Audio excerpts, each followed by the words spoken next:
तुम हमारे ही रहोगे, हो मेरे प्रियतम।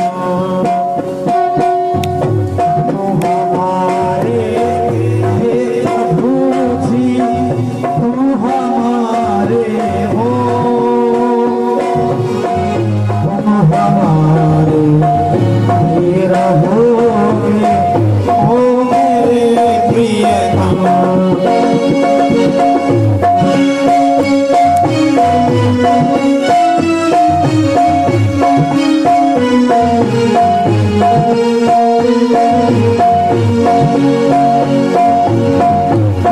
हमारे थे प्रभु जी, तुम हमारे हो,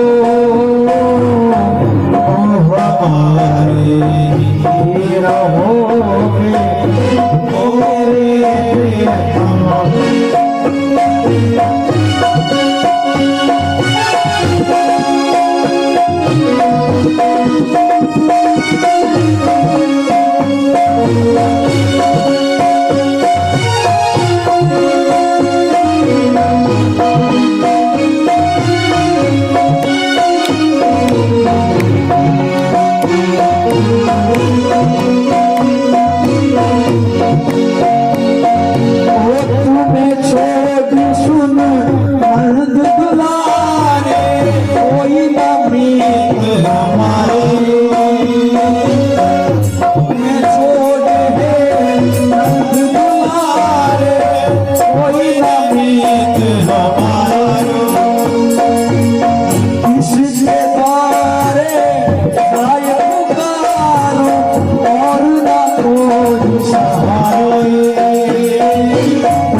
अब तो आप परवार पकड़ लो, ओ मेरे प्रियतम। तुम हमारे हे प्रभु जी, हम तुम्हारे हमारे हैं, हम तुम्हारे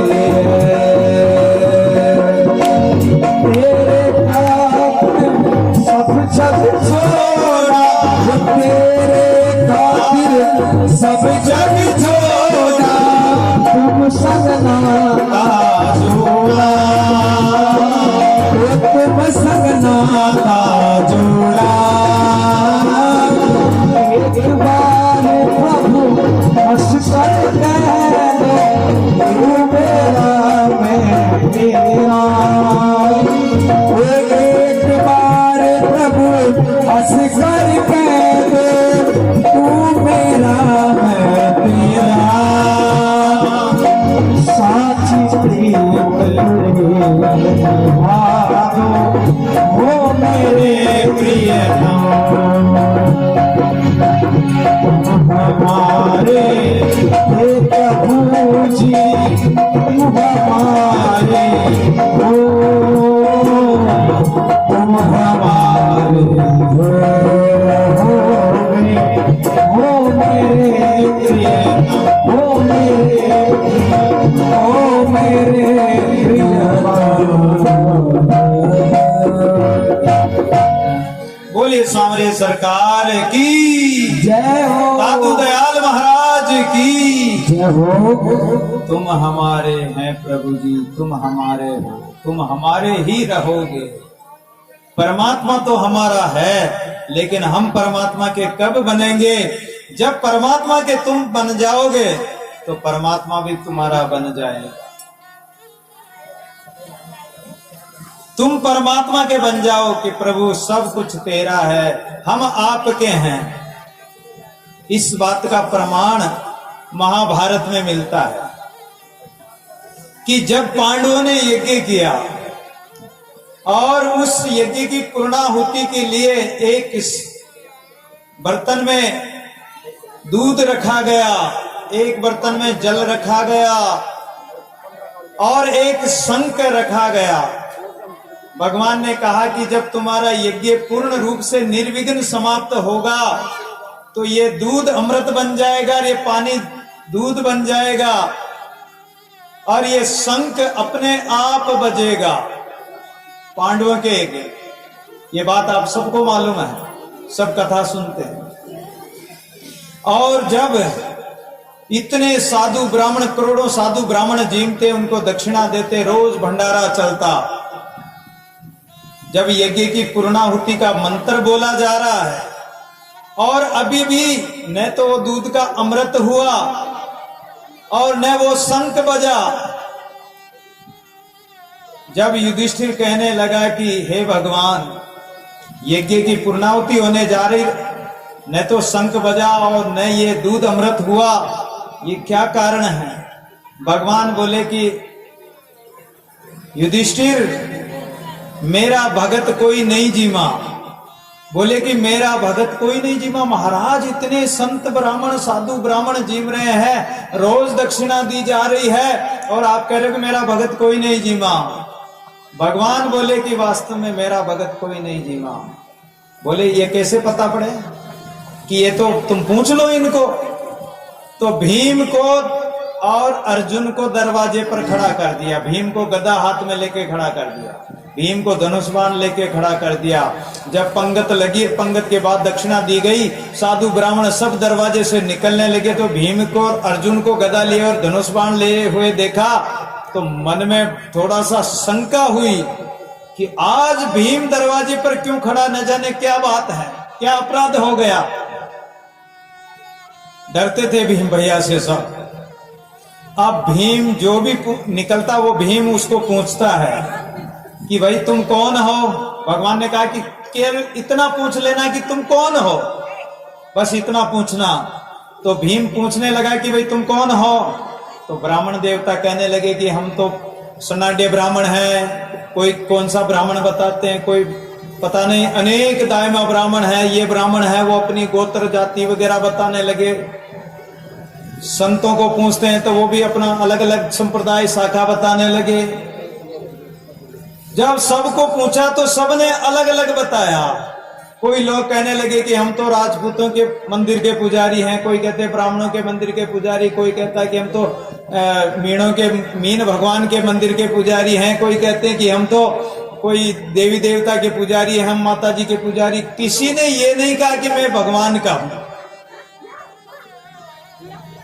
जब भीम को और अर्जुन को विश्वास हो गया और युधिष्ठिर को जाके कहा कि वास्तव में बात सत्य निकली, किसी ने नहीं कहा कि मैं भगवान का पुजारी हूं या भगवान का हूं। जब युधिष्ठिर ने कहा, भगवान के सामने नीचे आंखें हो गई, गर्दन नीचे हो गई कि अब क्या जवाब दें। बोले कि प्रभु, आपका भगत वास्तव में कोई नहीं जीमा, लेकिन आपका भगत कहाँ है? ऐसा भगत कौन है जो नहीं जीमा महाराज, आप ही बताओ। बोले चलो मेरे साथ चलो। और वो वाल्मीकि के पास ले जाते हैं। वाल्मीकि स्वपक्ष जाति के थे, उनका परिवार मांगने खाने वाला, अनेक घरों से मांग कर लाकर खाने वाला था, लेकिन उनको विराग हो गया और वो संत बन गए और जंगल में रहकर एकांत में भजन करते थे, कोई विघ्न नहीं हो जनता का, ऐसा भजन करते थे। जब युधिष्ठिर को कृष्ण भगवान वहां ले गए और कहा कि महाराज, आपके शिष्य युधिष्ठिर के यज्ञ हो रहा, पधारो। जब वो वाल्मीकि कहने लगे कि कन्हैया, मैं तो मेरा भजन करता हूं और मेरे को भजन तुम नहीं करने देते हो, इतना कहकर वाल्मीकि रोने लग गए। जब वाल्मीकि रोने लगे तो कृष्ण भगवान भी रोने लग गए, युधिष्ठिर रोने लग गए, भीम अर्जुन कहने लगे कि ये क्या लीला हो रही है, अरे प्रभु क्यों रो रहे हो। बोले कि भीम को, युधिष्ठिर को पूछो। युधिष्ठिर को पूछा तो भगवान को पूछो। भगवान को पूछा कि तुम क्यों रो रहे हो। भगवान ने कहा कि मेरा भगत रोता है तो मैं रोता हूं, मेरा भगत हंसता है तो मैं हंसता हूं। ये तो मेरे भगत को ही पूछो कि वो क्यों रो रहे हैं। जब वाल्मीकि को पूछा तो वाल्मीकि कहने लगा कि मैं जंगल में एकांत में रहकर मेरा भजन करता था, लेकिन ये छलिया है ना, ये कृष्ण कन्हैया, ये मेरे को प्रकट कर दिया। जिस देश का राजा मेरे यहाँ आता तो जनता क्यों नहीं आएगी, मुझे भजन नहीं करने देंगे, इसलिए मुझे रोना आ गया। बोले कन्हैया तुम क्यों रोए कि मेरा भगत रोता तो मैं रोता हूं। युधिष्ठिर तुम क्यों रोए? मैं इसलिए रोया कि मुझे धिक्कार है ऐसे राजा को जो मेरे राज्य में ऐसे महान संत रहते हैं, मुझे कोई पता ही नहीं, मैंने कभी सेवा ही नहीं की। अरे बोले अब तो छोड़ो रोना धोना, अब तो यज्ञ में पधारो महाराज। वाल्मीकि कहने लगा कि कितने यज्ञ हो रहे हैं? कि महाराज पहला यज्ञ कि मेरा तो नियम है कि जिसके 99 यज्ञ हो गए हों और 100वां यज्ञ चल रहा हो तो उसके मैं जा सकता हूं, ऐसा मेरा नियम। 99 यज्ञ कोई करेगा ही नहीं, 100वां यज्ञ कब होगा और कब मैं उनके जाऊंगा, मेरे एकांत में भजन करूंगा, ऐसा उनका नियम था। ऐसा नियम सुनकर सब हक्के बक्के हो गए। युधिष्ठिर ने खूब विनय प्रार्थना करी लेकिन नहीं माना। भीम ने कहा महाराज अगर मुझे मेरे ज्येष्ठ भ्राता या कन्हैया आदेश देते तो मैं महाराज को एक हाथ से उठाकर ले चलूं।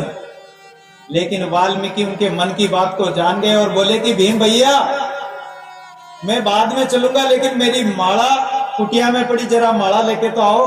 भीम को बल का अहंकार था, ताकत थी उसमें ज्यादा, तो बल का अहंकार करते थे ताकत का। तो भीम भैया माला लेने गए कुटिया में और जो ही माला उठाने लगे तो माला टस से मसी नहीं हुई। माला एक छूत भर भी ऊपर नहीं उठी। अरे बोले भीम जल्दी लेके आओ।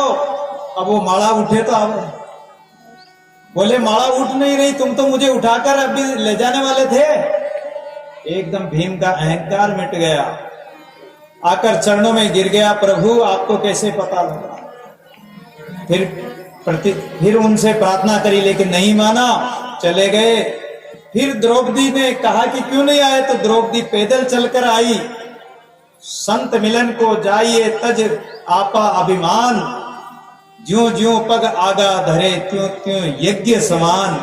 और जाकर कहा कि महाराज आपके भगत के यज्ञ हो रहा, पधारो, प्रसादी आपकी वही है। बोले बेटी मैंने तो युधिष्ठिर को कह दिया था कि जिसके 100वां यज्ञ चल रहा हो तो उसमें जाता हूं, 99 हो गए और 100वां हो तो उसमें जा सकता हूं। बोले महाराज एक ही चल रहा है, लेकिन एक बात बताओ कि संत के जहां पैर धरते हैं एक कदम कदम पर 100 यज्ञ होते हैं। तो आप ये बताओ मैं नंगे पैर चलकर आई हूं, कितने यज्ञ हो गए? अगर यज्ञ नहीं हुए और ये सनातन धर्म की परंपरा नहीं हो और इस बात को नहीं मानते हो तो मत चलो महाराज। उसी समय युक्ति से ऐसी बात बताई तो वो हार गए, हाथ जोड़ ले कि द्रौपदी तुमने मुझे जीत लिया, और यज्ञ में गए। और जो ही यज्ञ में गए तो उनके लिए भोजन प्रसाद की व्यवस्था की गई और यज्ञ में पधारे। और जो ही वो भोजन प्रसाद 56 भोग उनके सामने धरे और उन्होंने सबको मिलाकर 56 प्रकार के भोजन को एक थाल में मिलाकर और खाने लगे। द्रौपदी के मन में आया कि आखिर तो जाति का सरगरा ही रह गया, स्वपक्ष रह गया, और जाति स्वभाव न मुझसे थे। इन्होंने आखिर वो जाति में मांग मांग कर खाया तो वो का वो स्वभाव, इसलिए सारा मिलाकर खा रहे हैं। ये मनोभाव आया। अब एक ग्रास लिया तो शंख थोड़ा थोड़ा बजा, दूसरा ग्रास लिया तो थोड़ा बजा, 5वां ग्रास लिया तो भी थोड़ा थोड़ा बजा, लेकिन वो दूध का वो पानी का अमृत नहीं हुआ। अरे बोले शंख क्यों नहीं बज रहा? भगवान बोले कि मैं तुझे भाटे से फोड़ दूंगा। शंख बोला कि मेरा कोई दोष नहीं है। तो किसका दोष है? इस द्रौपदी का दोष है। इसके मन में दुर्भावना आ गई मेरे भगत के प्रति।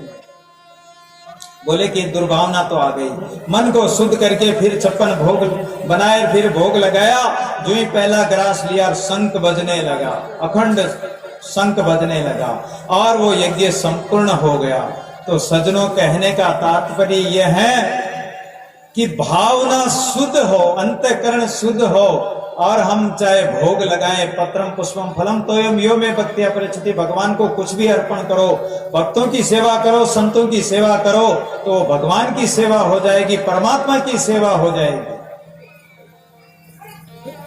और भगवान के भगत साधु के मुख में लिए दादू भोजन दीजिए देखो लिया मन विश्राम, साधु के मुख में लिए पाया विश्राम। संत के मुख में गया हुआ अन्न का दाना भोजन परमात्मा को मिलता है। इसलिए ये संत सेवा होती है, ये भंडारे होते हैं, यज्ञ होते हैं, कुंभ मेले लगते हैं। अरे इसमें खूब दान पुण्य करो, अपनी कमाई का 10वां हिस्सा तो अवश्य दान में दो। जितना ज्यादा नहीं दे सकते तो 1000 रुपए कमाते तो 100 रुपए तो दान दे ही सकते हो। अब हमारे देखो कल परसों हमारे पृथ्वी सिंह जी महाराज नहीं, मास्टर जी, सॉरी, शायद महाराज भी बन सकते हैं, इनकी भावना ही ऐसी। इन्होंने भोजन भंडारा भी दिया, संतों भेंट भी दी, और यहाँ आटा सामान भी दिया, पहले भी देते आए। और भी कितने भगत में जिनका नाम नहीं जानता, कोई ये नहीं समझे कि इनका तो नाम ले लिया और मेरा नहीं लिया, और सुमेर जी ने सबका नाम ले लिया, इसलिए मुझे नाम लेने की जरूरत नहीं है। और किसी को नाम कराना भी नहीं चाहिए कि मेरा नाम हो। अरे नाम तो उस परमात्मा का लो, अपना क्या नाम। जब मेरा पता था तब तेरा पता नहीं, और जब तेरा पता लगा तो मेरा पता नहीं है।